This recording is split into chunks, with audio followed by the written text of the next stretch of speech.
Hi, it's GTV. It's Monday, the 25th of July, 2011, and it's almost 10 o'clock in the morning. It's uh, it's a chilly, misty day here. Uh, Town seems quiet this morning, probably because a lot of people are on holiday. But that's good. My holiday's coming up. Not right now, but soon.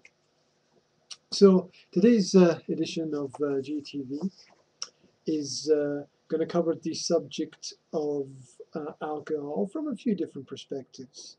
This is dedicated to a few friends of mine who don't live around this place anymore, have traveled off to other worlds, shall we say. So this is for them.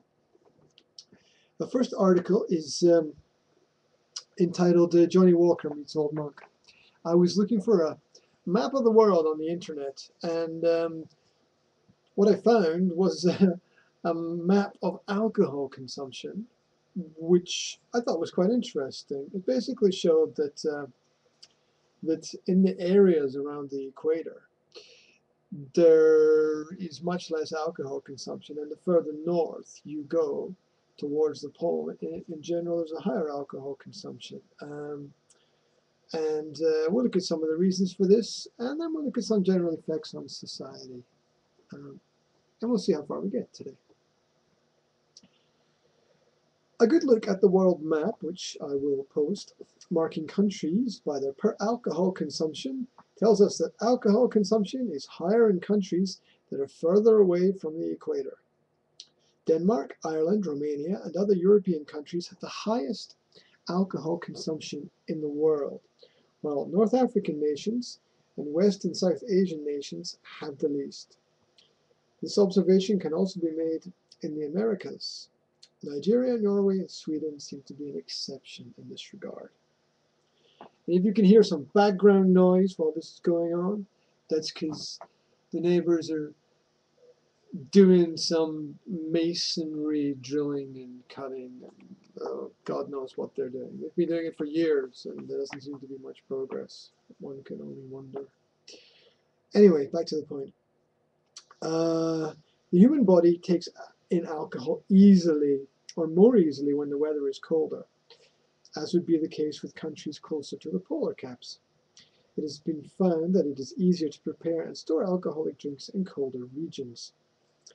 And because of this, Indian beers contain glycerin, in order to prevent the alcohol from spoiling. So per capita consumption is strongly correlated also to per capita income. What this means in general is the more income, the more prosperous a culture or society, the more alcohol is drunk by that society, which seems to be a slight contradiction. We tend to think that a successful society would not drink so much alcohol, but this doesn't seem to be the case. I mean, if we use that concept, then Russia, which we might get to talk about later, should be an extremely highly intellectual culture, which I'm sure it is in places. But anyway, uh, it also suggests that there's some problem connected with money as well, where those with a higher income would essentially be less happy and more inclined to drink alcohol as a form of escapism, so that money can't buy you happiness concept is also visible there. Um, where are we? Alcohol consumption is accepted in so-called Western societies, or in Northern European states, while it is condemned as a social vice in South Asia, Arabia, and North Africa. Physical real-world factors affecting alcohol consumption have influenced the society and its norms. It goes without saying then that religions that have evolved and have influence in particular regions consider alcohol consumption as a vice. Islam prohibits the consumption of alcohol, and Hindu saints and sadhus preach non-consumption of alcohol in India. On the other hand, wine is savored by Christians. Also in the West, alcohol has long been considered the gift given at special occasions. You know, if someone has a birthday, some kind of party, a celebration. In this part of Europe, there are name days. So, you know, there are hundreds of little celebrations. Might be something at work, might be an anniversary, might be Valentine's Day, might be a national celebration. The tendency is is chocolates with all those fantastic chemicals, is flowers, which are, I think, a nice gift to give somebody. I mean, they really do brighten up a room. Although, in my experience, it's much better to give a plant than a flower, because a plant lasts for longer and it cleans the air as well. So, yeah, it's something to consider in terms of gifts. Anyway, what's the point? The point is that alcohol is seen as an acceptable gift to give somebody for any celebration or visitation that is going to happen. I wonder about this. Wouldn't it be nicer to bring something more healthy? Maybe yes, maybe not. Depends on the individual, as always. Most social evils, mass hysteria, superstitions, traditions, and customs have real world causes that lead and have led to their creation. This is the materialist conception of history. So, let's move on. Alcohol is one of the most widely used drug substances in the world. Let's not forget that it's a drug. It's a drug because it alters your mind and your conscious state. Teen drinking. Alcohol use is not only an adult problem. Most American high school seniors have had an alcoholic drink within the past month, which in my opinion, there's absolutely no problem with that. The legal drinking age is 21, which is ridiculous.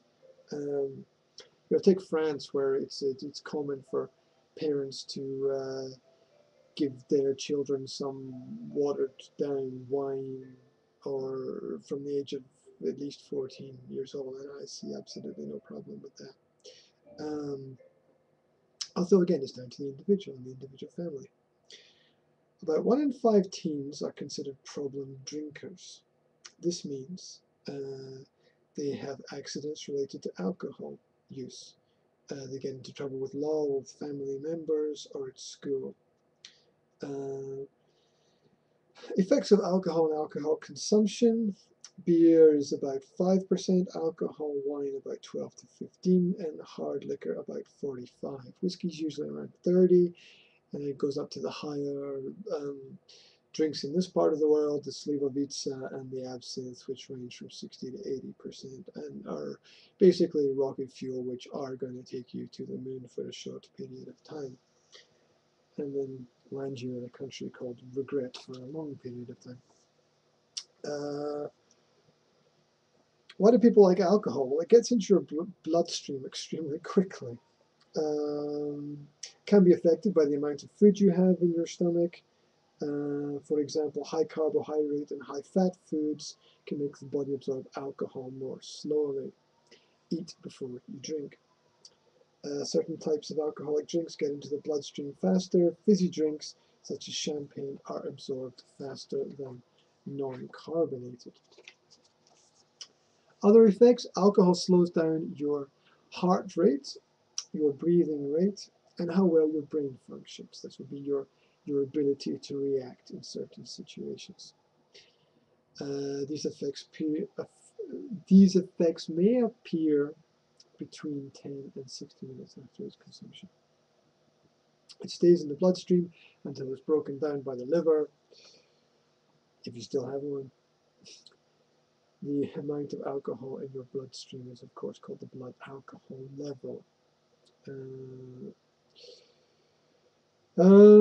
Levels of alcohol within the blood can be staged or categorized at the following. Stage 1, reduced inhibitions. Stage 2, slurred speech. Stage 3, euphoria. Stage 4, confusion. Stage 5, stupor. Stage 6, coma. Stage 7, death. Hopefully not. You can have symptoms of being drunk at blood alcohol levels below the legal definition of being drunk. Again, it's personal. Alcohol increases the risk, obviously, of problems of dependence, problems of accidents, falling down and drowning, head, neck, stomach problems, also slightly related to cancer. Usually it has some connection with accidents related to vehicles. Perhaps also risky sexual behaviors, unplanned pregnancies, and then more serious cases, suicide, homicide. Drinking during pregnancy can harm a developing baby. Also drink in moderation. Again, I don't see a lot of problems if we drink in moderation. Responsible drinking is an extremely questionable situation, habit, whatever. Britain's chronic teenage binge drinking problem. There's a phrase. A survey of 35 countries found that the UK had the third highest number of 15 and 16-year-olds with an alcohol problem. Wonderful. The UK retains its unenviable position in relation to both binge drinking, intoxication, and alcohol-related problems among teenagers. That's 3 things, not 2 things. Anyway, that was Professor Martin Plant at the University of the West of England. The problem is both serious and chronic. I hope the government will prioritise policies. First they create the problem, then they offer you the solution. It's the same story. This has been the most detailed international study carried out on drinking and drug use amongst teenagers. A sample of 1,004 boys and 1,175 girls from the UK were found, these young people were found to suffer from high levels of delinquency problems related to relationship and sexual problems. I wonder quite, it's a very open term. The survey found that more than half of British teenagers had been binge drinking in the last month. I guess that's the main point there. Binge drinking, drinking as much alcohol as you can to do the silliest thing that you possibly can. And it's clearly no longer socially unacceptable for females to drink heavily or become intoxicated, as it once was in the past. It's not just related to men. Many teenagers are also developing serious health problems. It even says dying prematurely because of their drinking. It is therefore recommended that a minimum price be introduced for alcohol and tax be increased so the government can make more from this problem. Wonderful, wonderful. We also could look at under 14s treated for alcohol-related mental health problems. There's a lot of statistics here. Under 14s. Would you believe it, as they say? What's the point? The point is, society is constructed and designed. Consider the fact you're never far away from alcohol. Where's your nearest pub? 2 minutes away? 3 minutes away?